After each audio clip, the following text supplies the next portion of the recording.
Today's show is sponsored by Kyrios Consulting. That is Kyrios with a Y, Kyrios. Real estate investing can be intimidating. That's why you don't do it alone. Kyrios Consulting gets you from no real estate to your first rental property. My friend Steve did it right here in New Hampshire, and he wants to help other Christians do the same. Visit consultingbykyrios.com. Again, that's with a Y, consultingbykyrios.com. No more excuses. The world needs more Christians with passive income, not more passive Christians. Make it happen. The link is in the description.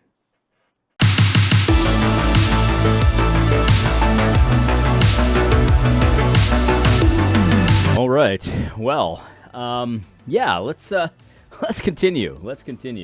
I hope you had a good weekend, a good Lord's Day, a good everything. I've had a great couple days and stuff like that. I went fishing the other day and didn't catch anything, and I don't know, man.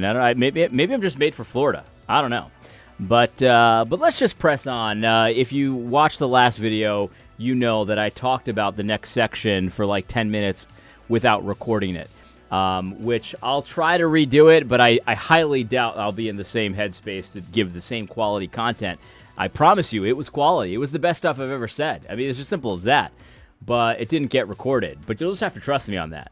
I'll try to recreate it. We'll see. Maybe I won't even try. But before we begin, I just wanted to respond to a couple of comments that they were consistent comments, and so I figured I'd address it. Maybe I wasn't as clear as I could have been. And even if I was, it's always worth, kind of clarifying if I can. One thing this one's really not worth clarifying, but one thing that... hold on a second here. I'm watching my kid here, and it looks like he was getting upset. I don't know. My wife's at the gym, so I'm trying to keep an eye on that.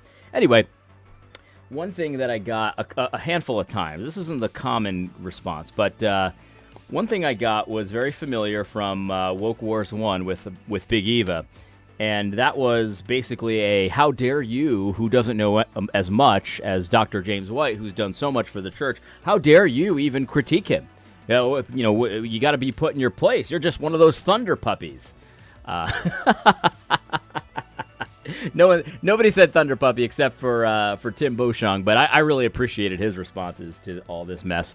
But anyway, basically saying, how dare I, who haven't done anything for the church, say anything to the guy who's done so much for the church. I got to be honest with you, that's a tired tactic, and it's not going to work. I mean, I heard that the first time around with Russell Moore and Matt Chandler and all that kind of stuff, and I heard that when I was being very respectful to those guys. Now, I'm not for a moment saying that James White is equivalent to Russell Moore. I'm not saying that, but I remember my early critiques of Russell Moore were very respectful, but I was like, hey, he's wrong about this, he's wrong about that, whatever. And I got the same kind of response. It's not going to work. It doesn't make any sense to do that. I mean, if I think somebody's wrong, regardless of whether they're doing, 20 times as much for the church as I am, and I feel like it's my place to say something, I'm going to say something. That strategy, maybe it used to work. I highly doubt it, but maybe it used to work. It doesn't work anymore. It's definitely not going to work on me. That's for sure. I've heard it all at this point. So if that's what your comment is going to be, you might as well save it, because I immediately disregard it. It is complete nonsense, and that's all I have to say about that.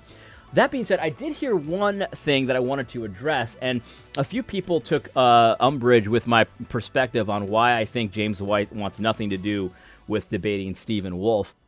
And people were commenting that over the years, James White has often criticized various, people in the Reformation and Reformed fathers and things like that. And so obviously he's not afraid to do that. And I don't think he's afraid to do it. I know he's done that. You got to remember, I used to watch every episode of The Dividing Line, so I've heard him talk about this numerous times. I'm not saying he doesn't want to, he's afraid to talk about it. I'm not saying he's afraid to say it. I'm not saying he's incapable of saying it. In fact, I'm pretty sure I said that in the last episode. I said it would be very easy for him to debate Stephen Wolfe, but I don't think he wants any part of it, and I still don't. Because here's the problem that we have, right? So, of course, he has said that Martin Luther was wrong about this, or Calvin was wrong about this, and they'd want to put me in jail for teaching this. He has said that again and again and again. But the problem is, he's okay with Calvin. He reveres Calvin. He lionizes Calvin and Luther and all of these kinds of guys. But the problem is, essentially, I mean, he's treated Stephen Wolfe as if he's the devil. He's treated Stephen Wolfe as if he's a false teacher that you can't even share a platform with him. That's how wrong he is. That's how evil he is. Stephen Wolfe has been treated as if he's teaching these wild, dangerous, evil things, and no one ought to even share a platform with him. That's how he's been treated. I don't think James has publicly said no one should share a platform with him, but that is how he's being treated. And so if he's going to debate Stephen Wolfe on this, and then Stephen Wolfe has the opportunity to give quotation after quotation in context. He's not wrong about Calvin. He's not wrong about Luther. He's not wrong about what the Reformation said about political theory. He's not wrong. So if you're going to call him wrong, that's fine. But the problem is you've treated him like he's a pariah, and you lionize the very people that he's promoting what they said. And again, none of this has anything to do with the reformers must be right about everything. Obviously, it's okay for them to be wrong. So if you think they're wrong, you say they're wrong. Nothing wrong with that. But the problem is how Stephen has been treated in comparison to guys like Calvin and Luther and things like that. That's the problem. And so it would be very awkward for James White to debate Stephen Wolfe, given how he's treated Stephen Wolfe. He's treated him shamefully, and so have a lot of his friends. Shamefully. That's the problem. And so that's why I say it will be awkward for James White to debate Stephen Wolfe. He wants no part of it, in my opinion, because it puts him in a really bad situation. It would be very easy for Stephen to come out of that debate looking great. And it would be very difficult for James White to come out of that debate looking great. I'm not saying it's impossible, because I'm not that stupid. But the thing is, it'd be very difficult. James White has a lot to lose and not that much to gain. He has a lot to lose and not that much to gain, because really all he has to gain is to say, yeah, the reformers were wrong. Okay, the reformers can be wrong. That's all he has to gain. That's not very much.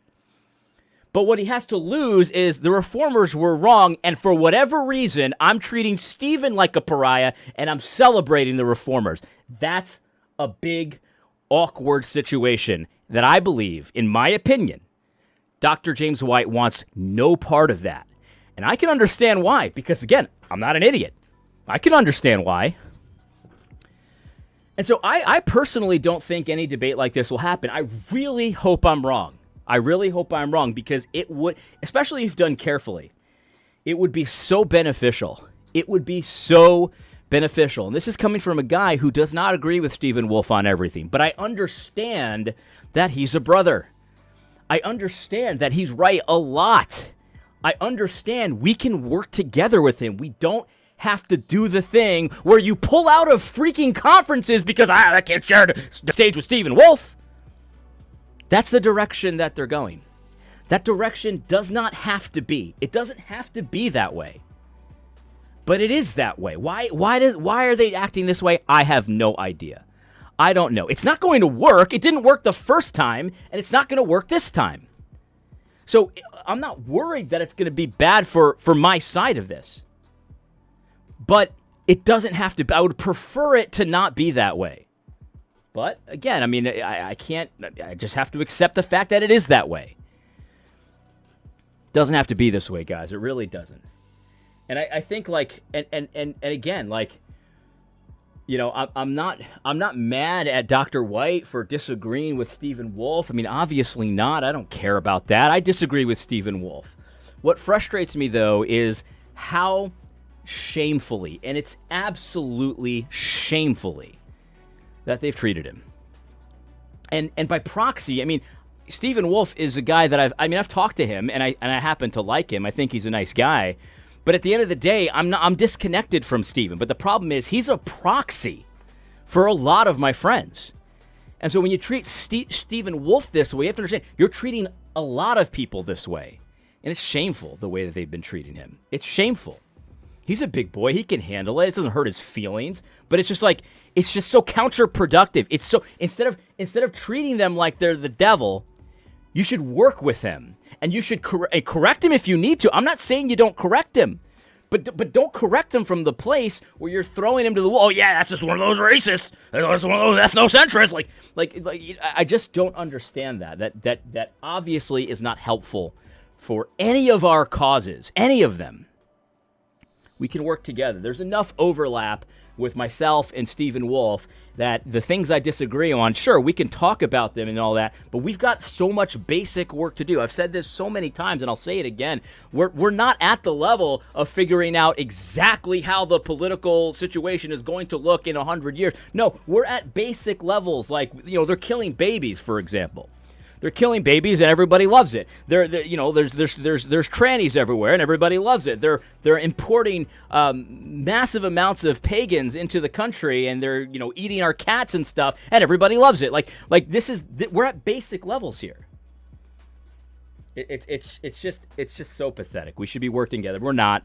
I got to accept life as it is. Got to make sure my thing's on here. Anyway, let's continue. Biblical and always damaging intertwining of the authority of church and state. And so that sacral system produced the Crusades. And so there wasn't... This is another one that I heard once or twice, and I wanted to address this. They said, hey, you guys are both missing it. You and Dr. White are both missing it. The Crusades are just a symbol. They're just symbolizing, some kind of resistance, some kind of pushback, some kind of offense that we're playing. And people are they don't care about the theology of it. They're just using it as a symbol for Christians to actually get up and do something. I'm not missing that. I think the person who said that to me most recently is right for a lot of the time. A lot of people are just using it as a symbol. But I also think that the history actually is way muddier than Dr. White wants to allow us to talk about it. And he knows that. He said that. There's some complexities there and stuff like that. But, he's decided to die on the hill of, well, because the theology, the foundation was wrong, then you can't say anything good about it, I guess. That's how it comes across. That's how it comes across, Dr. White. But I think so. Some people are going back and saying, well, yeah, I learned in elementary school that this was bad, but really was it as bad as I was taught? Can I be grateful for it? And I believe the answer is, of course, yes. I mean, I don't think that the theology and the theological underpinnings were good in themselves, but there was good that came from the Crusades. This is 100% the case, just like I've said about the slave trade, right? The slave trade wasn't good, but a lot of good came from it. So I can be grateful for these kinds of things. Just like the wars fighting over the nature of Christ. The wars fought over the nature of Christ weren't good in themselves, but a lot of good came from it, and God worked through it and all of this kind of stuff. And so, and the right side won, and so I'm happy about that. And so this is the thing, I think that a lot of people are using it as a symbol, but Dr. White doesn't want to allow that. He doesn't like that. He's annoyed by that. But also a lot of people are saying, yeah, it wasn't quite as black and white as I learned from my social studies teacher in 7th grade. And I think, and Dr. White doesn't want to allow for that either, but I think that there's a lot of truth there as well. Wasn't a whole lot of dispute. The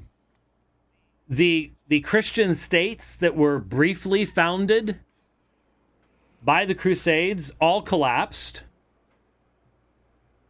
They couldn't last. They couldn't be supported. And the idea that this somehow, kept the Muslims at bay. Well, it really didn't. Europe fought for its life in the 15th and 16th centuries. And I know a lot of my friends are going to want to debate that point. I'm not going to debate that point. That's not really what this is about. I'm not trying to adjudicate history here. That's just not. I'm not capable of doing it. I don't want to do it. But a lot of my friends would debate that point. And so whatever, it's debatable. Again, why is this the hill you want to die on? I just don't understand. Being besieged, and he'll say, well, this is the principles of the Reformation that we all agreed on. This is the thing of most importance. We all agree on those parts, though. That's the problem. It's like he makes it seem, and he's going to mention Joseph Spurgeon in a minute, like we don't agree on the principles anymore because we disagree on how to interpret the positive aspects of the Crusades versus the negative. Like we don't agree on that, so therefore we're not agreeing on the gospel. In fact, he said to friends of mine, well, if you don't understand why the Crusades were all bad or something like this, if you don't understand the gospel. And it's like this. I know this guy. He does understand the gospel, and so he's making this mountain out of what's really a molehill. And it's just I don't get it. He doesn't get it. He says he doesn't get it many times. I don't get it. Versus army. And I suppose probably Crusader language was used at that time too. But it never crossed my mind that in the summer of 2024, I would have ostensibly Reformed men, OPC, PCA, and enough 1689ers to start a number of Reformed Baptist churches because we're normally pretty small. You know, you'd think, and this is, this is something that is so interesting to me. You'd think that a lot of these men who are ostensibly Reformed, they're Reformed. That's their foundation. They are Reformed. That's as simple as that. In fact, if you haven't watched Tim Bouchong's video on Eschatology Matters about this, him and this guy that he interviews, I don't know who the guy is, but they did a pretty good job, talking about this controversy. And one of the things that I appreciated so much is it's like, and they didn't directly criticize Dr. James White for saying ostensibly Reformed, and he's going to die on that hill too. I mean, he made it very clear to me directly that that's something he's going to keep saying. He's going to keep throwing shade. Whatever. I tried. You can only try, right? You could try, but it doesn't matter if the other person doesn't want to play ball. But they were very clear, though, that these guys are Reformed. They're 1689ers. They're Westminster Confession. They're three forms of unity. They're Reformed. That's their foundation. But you would think that if Reformed guys are talking positively about the Crusades in certain instances, and they're saying certain things that maybe 20 years ago they wouldn't have said, or that you didn't learn officially in Sunday school or in 7th grade or something like that, they start saying different things about the Crusades. You would think that maybe you would stop for a second. You would stop for a second before you fire up the camera and say, well, I mean, they're ostensibly Reformed. You would think you'd stop and say, am I understanding why they're talking positively about these things that I think are completely evil? Or am I misunderstanding it? Or maybe I'm not quite hearing them. Maybe I'm not quite understanding what the positives are. Why do you immediately... Well, they might not even understand the gospel. I mean, I thought we agreed that Luther and the Theses and it was good and the Pope wasn't the vicar of Christ. I thought we all agreed.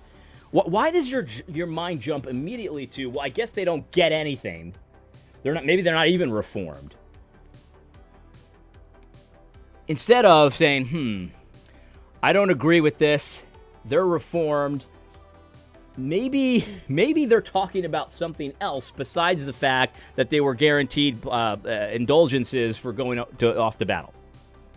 Maybe that's not the part of it that they like. Maybe. It's not like if that was like some kind of wild theory, I could understand maybe your mind doesn't go there, but that's a very reasonable assumption that you should make if you're sitting there talking to a Reformed guy and they all of a sudden start talking positively about the Crusades. It seems pretty reasonable that they don't all of a sudden think that actually the Pope is the vicar of Christ. That actually, plenary indulgences, that actually makes a lot of sense when you think about it. Maybe, just maybe. But it's as if there was no consideration of that. I'm not saying there wasn't any consideration of that, but the way these presentations have gone from Dr. James White, it's as if that's not even in the realm of possibility. They might not even be Reformed. They probably don't understand the gospel. Where have I heard that tactic before? I'm being serious. Where have I heard that tactic before? If you don't understand why reparations are great, maybe you don't even understand the gospel. It's the same tactic. And the reason you employ it is to make everyone think this is the most serious issue of all time. It's to browbeat people into your position. All you got to do is say it's a gospel issue. You don't think the Crusades were the same way I think they were? Gospel issue. It's unbelievable. It's unbelievable. Maybe I just understand that that reparations and restitution in the Bible, they're very different. They're very different. Reparations in the modern sense. Maybe I just understand differently than you.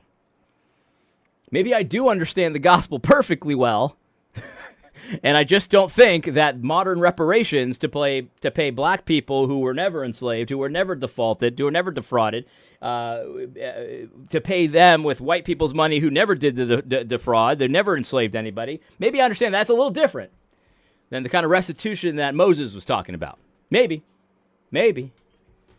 It's so similar. I mean, the Woke Wars 2 or Woke Wars 3, whatever we're at this point, it's the tactics are the same. The tactics are the same. Literally saying to me, the Crusades were great. This is what we got to do. And in fact, within the past 24 hours, I've got a guy claiming to be a Christian going, they didn't go far enough. This is another one of the tactics that it's from the original, Big Eva Wars, right? It's like you got Joseph Spurgeon who's saying reasonable things. He's a Reformed pastor. He's got a reputation that precedes him in many circles. This guy is friends of your friends. He's known. He's Reformed. He's got a solid foundation. He's Reformed. He might even be more Reformed than I am. You know what I mean? You've got this guy, and he's saying, things that I don't agree with, but they're reasonable. And then you've got people online, random people. Some of them are anonymous, some of them aren't, but random people, and they say some wild stuff. And what you do is you combine them both. Well, you see, that's the same tactic from the original Big Eva thing as well. And anyone can do it. I mean, I could find rabid Dr. James White followers that say wild, stupid, ridiculous things, and I could put them at the feet of Dr. White and pretend like it's all one big sandwich. But that's not honest. That's not being honest. Any side can do this, and both sides do this. You know what I mean? It's common, but it's not right. It's not true. We need more of this. And I'm just like, yeah. And Dr. White did this to me as well. Like he in the most recent dividing line that addressed me specifically. He assigned a position to me that I don't hold. He specifically said, and then guys are telling me I need to be more encouraging of the youth, and you included, AD, you included. I've never said that. It's again, you take what other people say, and then you assign it to somebody else, and there you go. And so I have... there's a pastor, Joseph Spurgeon. It happens to be on the screen right now. I had written a tweet. I said, okay, for the folks who are still going, what on earth? The Crusades did not stop the expansion of Islam. In fact, they were not intended to. That was done the old-fashioned way, armies representing nations fighting against each other, other armies. The sacking of Constantinople by crusaders, all done on the basis of money and politics, actually hastened the fall of that last bastion holding back the Muslim expansion westward. It was disastrous. But folks, listen, please. Have you seen the images these mainly young men are posting? What do you see in them all? Yes, the cross, prominently displayed on the armor of men, slashing and hacking the infidel to pieces. The Crusades were definitionally religious in nature. I know, Rome was quite involved in politics and like by that time and very corrupt. No question about it. But here's the point. They joined religion to their avarice and thirst for power. They promised eternal life to those who died fighting the infidel. The entire foundation was a fundamental and outright denial of the nature, efficacy, and truth about the gospel of Jesus Christ. What completely and utterly shocks me is that outside of the Romanists who are promoting this stuff, ironically against the views of their own current pope, the majority of the wild-eyed zealots I'm seeing are Reformed.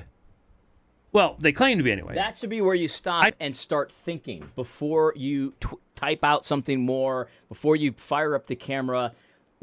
How could this be that the Reformed are talking positively about the Crusades, knowing that Reformed people, instead of just saying, well, I guess they're really not, maybe they're not even Reformed. They claim to be, who knows?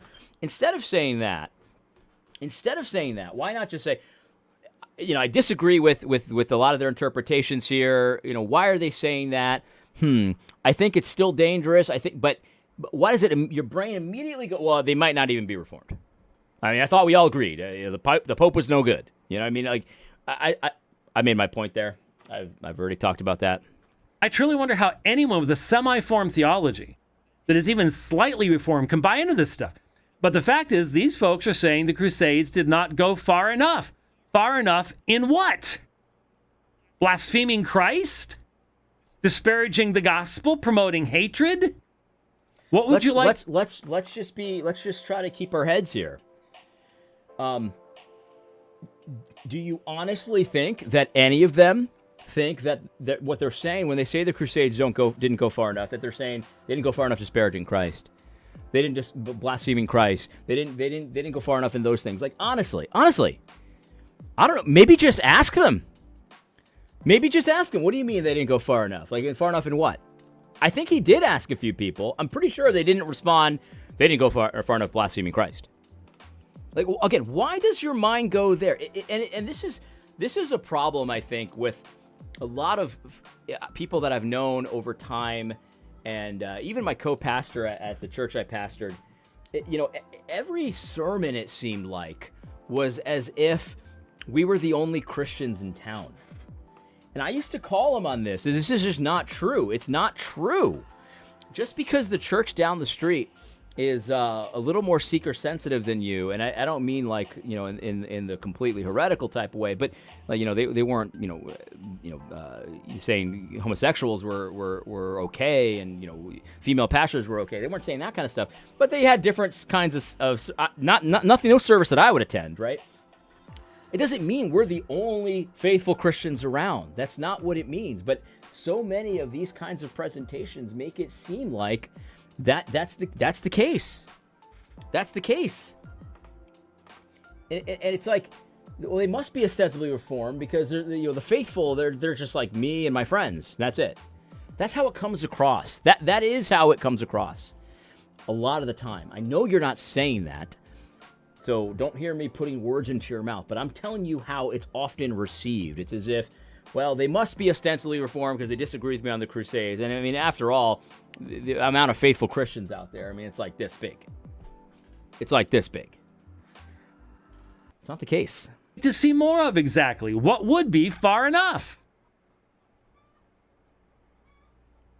And so, in response to that, this Joseph Spurgeon says James White has lost his mind here. Right. And again, like, so Reformed pastor, it sounds like you know who he is, at least in some respects. And that's not surprising because a lot of people know who Joseph Spurgeon is. But a Reformed pastor says James White has lost his mind here. Now, maybe he shouldn't have said that. I haven't talked to Joseph, so I don't know that this is the case. I have talked to Joseph before. I've met Joseph. Maybe he shouldn't have said James White has lost his mind here. But he did. So what could he be talking about, right? Like, you got to think to yourself. I wrote this wall of text, and he's saying James White has lost his mind here. Now, knowing both of these guys, right? Both of these guys, I don't know James White personally, but knowing their track records and backgrounds and stuff like that, here's what I would think Joseph was saying he lost his mind to. The first part, where he says the Crusades didn't do anything to stop the spread of Islam. That's what it sounds like, because I understand that Joseph, being reformed, not ostensibly reformed, being reformed, would agree with all of the other stuff about the religious underpinnings and all that kind of stuff. I know he would agree with that stuff. He's not ostensibly reformed. He's reformed. So what's left is I disagree that the Crusades did nothing to slow down Islam, or whatever it was he said.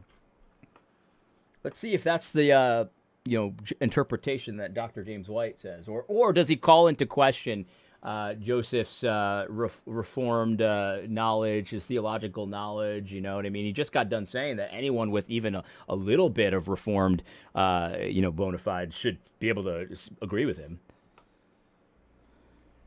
Yes, the Crusades had the effect, along with the wars to retake Spain, to slow and stall out Islamic advance. This doesn't mean I defend every atrocity, but it was war. War involves atrocities. James has an ideology driving his comments to rather than the truth. What was the vast majority of what I read you? It doesn't matter what the vast majority of what you read was. That does not necessarily mean he was disagreeing with the vast majority. He could have been disagreeing with exactly what I said. In fact, that's how I interpreted it. No. Editing AD here. So I was listening to this as I'm editing it, and it's not just my interpretation. In fact, if Joseph's tweet in itself, after he says he's lost his mind, tries to refute the part of it in which he thinks James White has lost his mind. And so he directly tells you what he's disagreeing with, where he thinks James White has lost his mind. And it has nothing to do with the gospel issues there. It has to do with your interpretation of the history and the results of the battles and the history. And so it's not a mystery. It makes no difference what the vast majority of what you said there, James White, was. He tells you in the context what it is he's disagreeing with you. Now, maybe he shouldn't have said, you lost your mind. But you still have to allow him to speak for himself instead of assigning. Now, all of a sudden, everyone's now you got to throw shit. Maybe his reformed bona fides aren't really that reformed. James White does himself. Let me back up. Dr. White, you don't do yourself any favors when you act this way. This is not how you are in your debates. This is not how you are most of the time. But you're just not, you're, how do I put this? It doesn't have to be this way, man. These guys we should be friends. We should be working together. You know what I mean? You think we're misinterpreting the history, that's fine, but that doesn't mean you now have to throw, you do whatever you want. I'm in no position to tell you what to do, but it hurts you. And I don't want to see people, because I've seen exactly what you've seen. I've seen exactly, I'm done with James White. He's completely, never going to listen to him again. All that stuff. I know that stuff frustrates you, and I'll be straight up with you. It frustrates me because I know it doesn't have to be this way. They shouldn't be acting like that. But at the end of the day, I do understand why they're saying those things. I do. It's because in these kinds of issues, this is how you engage in these kinds of issues. And I wish it wasn't that way. It is that way. But I think you could be so effective if you didn't do this with people that should be your friends. You can say Joseph is totally ignorant of history. Nobody cares. I wouldn't have even thought to do a video about this if that's what you were saying, because frankly, I don't care about that kind of debate. I don't. I'm not that interested in who's right about history. But it's when you start to pretend like it's the gospel thing that we're now not getting, and we're getting a little soft on Romanism and the Pope and the indulgences and all that stuff. That's the kind of shade that you're welcome to continue doing, but you're only hurting yourself.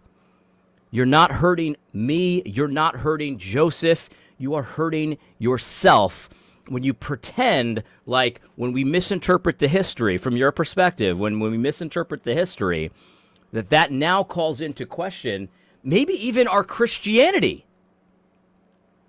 It just doesn't make any sense. And I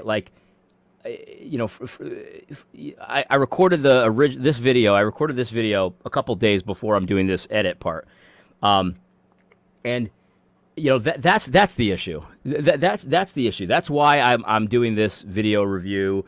And it's not because I don't like you. It's not because I don't, I like I said in the video, I've got love for you, and you can't stop me. You could say, you can call me anything you want. You know what I mean? You could say anything you want to me. You're not going to stop me from loving you. But I don't want to see you hurt yourself like this. You're hurting yourself.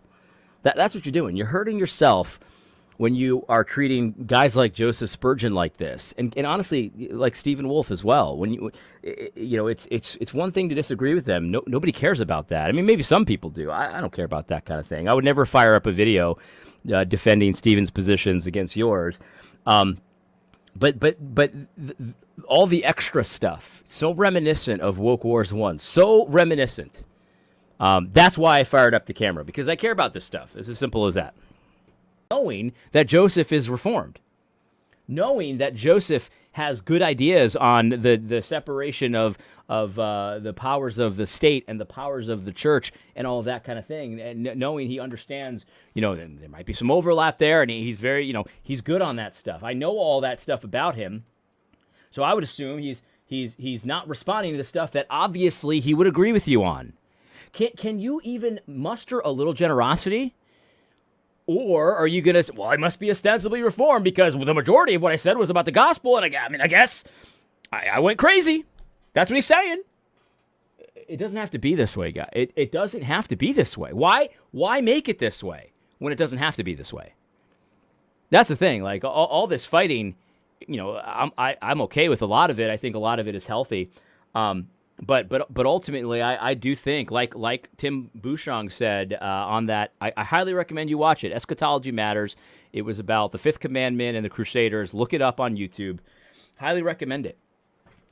But it's like, we could fight, you know what I mean? But let's not toss our friends over the wall and hand them to the infidels. You know what I mean? Like, let's fight like normal people, all right? Before we was, you mean maybe you're not even reformed.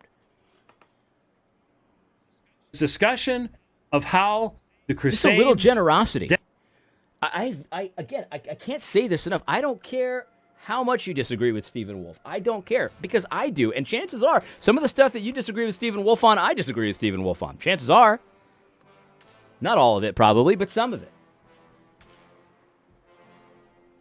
But again, it's like, can we do it in a way where we can also work together? Can we do that? That would be helpful at a time like this. That would be helpful at a time like this. I want to work together with you, Dr. James White. Listen, you can't stop me from loving you. You can't do it.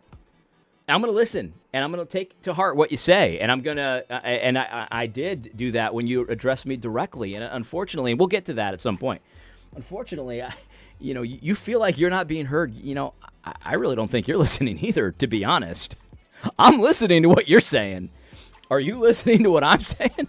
I don't think so. I really don't think so. In fact, there's a funny clip, and I'm thinking about whether to clip it the way I want to, but it's like Dr. James White says, "I never said that," and like seconds before he says, "I never said that," he said that. And look, I get it. Like, context can sometimes be tricky, and in this case, I kind of understand what you were saying, but the way you presented it, and quite smugly, I might add, was as if it was completely unreasonable that I would think you were saying that just after you got done saying something that sounds suspiciously similar to what I said you were saying. It wasn't exactly the same, which is why I don't want to make too much of it. That's why I'm not sure if I'm going to clip it or not. It wasn't exactly the same, so I kind of see where you're coming from, but to act as if it was, whoa, how could he think that? Like, it's funny. It's funny. Just a little generosity. That's all I'm looking for. Just a little generosity. And this thing where, I can't share a stage with you, and I'm not putting that at the feet of Dr. White, but there are people very close to him that I'm going to put that at the feet of. Can't share with that Stephen Wolfe. I just don't get it. I really don't get it. And I don't get the petty stuff either. Like, I really don't get the petty stuff. Dr. White, in this controversy, you've been pretty petty. You've been pretty petty. I think this is an example of how petty you're being. This this Joseph Spurgeon critique, which really isn't a Spurgeon critique when you think about it, but the stuff like when you call Dr. Stephen Wolfe Mr. Wolfe, I personally really don't care about that. I'm not a PhD, so I mean maybe I just don't understand because I'm not a PhD. But I don't really care about that. I saw a lot of people like ripping you for that, and as being disrespectful. And honestly, I don't care. I personally don't think it's disrespectful, but because it's another title. But the thing is, like, in context, you are often treated that way, and you find it disrespectful. And then to go around and do it exactly back to someone you don't care for, I just don't get it. It's petty. It's petty. I don't understand it. Coming from you, if a random person said it, I wouldn't care. I mean, whatever. But you personally understand, like, you get bothered by that, and so you're gonna go and use that petty tactic against somebody else. Like, I don't get it. I don't get it. And listen, Stephen can be petty with you too. I'm not gonna say this is only you. But can we just have a little more generosity for people? Can we just have a little more respect for each other? That's what's been disappointing to me. But you can't stop me from loving you. I love you, man, and I want to work with you. And I think I'm being respectful here. I'm trying to be respectful at the very least, but I think I am being respectful. I don't agree with you, and I'm going to critique you, and you're not a sacred cow, and I think you know that. So I'm gonna do my thing. But no one should take these videos to mean that I think you need to be discarded. I think you need to be, okay, Grandpa, go away now. Like, I'm not, that's not the case at all. I don't think that at all. In fact, I think quite the contrary. I think you could be so helpful for the future. I really do, and I think you ought to be, and I think you will be. But it doesn't have to be this way. It doesn't have to be this way. Denigrated the gospel of Jesus Christ. It was about sending people out with the promise of eternal life if they hack the infidel to death. I don't care how many times I say it, these guys can't hear it. And it seems like no matter how many times they say, yeah, we agree with all of that, but there's also other aspects to it. No matter how many times they say it, you refuse to allow them to find their own terms here. You don't hear it. You hear it, but you don't hear it. And so I'm sure it's frustrating because it feels frustrating on our side as well. And honestly, I haven't really even taken a side. I mean, well, maybe I have. I kind of have. That's not true. But yeah, it's frustrating on our side too. I mean, like that video you did addressing me, I was grateful because I came across very reasonably, and so I'm very glad for that. You didn't clip it to make me look like a wild man. I wouldn't expect anything less. But I was grateful in that way. But I was a little frustrated because it was like, man, like he didn't hear me. So it's very frustrating. I get the frustration. This is how I look. This is what I look like when I was watching it under my paper bag. Anyway, we've been at this for 37 minutes. That's enough for this. I'm doing this in like 3-minute chunks, so I hope you found it. Dr. White, I love you. It's simple as that. I love you, and you can't stop me from loving you. It's just, you can throw all the shade you want. I'm still gonna love you. Anyway, I hope you found this video helpful. God bless. Fuego, puro fuego es mi amor por